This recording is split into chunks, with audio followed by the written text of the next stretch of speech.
miskin terus. Aku boro-boro di Paris, di emperan belinya. Aduh, capek. Kamu sekarang sekolah di mana sih? Pak sini. Ini ya, oh ya ampun. Paris. Oh, Bu, permisi Bu, Ibu mencari siapa? Saya mau cari anak saya. Anak Ibu yang mana ya? Anak saya yang 15 tahun yang lalu hilang di sini. Yang ditinggalkan oleh ibunya 15 tahun yang lalu. Benar kan Bu? Iya benar. Kenapa kamu tahu? Itulah saya Bu, saya anak Ibu. Apa? Kamu anak saya?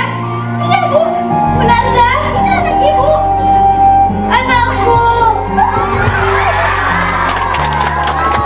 Sekarang kamu tinggal di mana sayang? Ica nggak punya rumah. Ibu kenapa sih tinggalin Ica sendiri di sini Bu? Ceritanya panjang sayang. Oh ya, kamu sehari-hari makan apa? Ica makan apa aja Bu? Ica ngemis.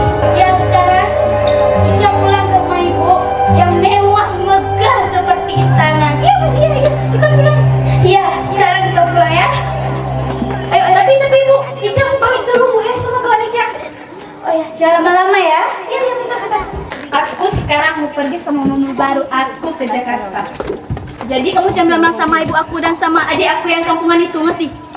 Kalau kamu bilang, awas kamu ya. Kamu lagi, ngerti?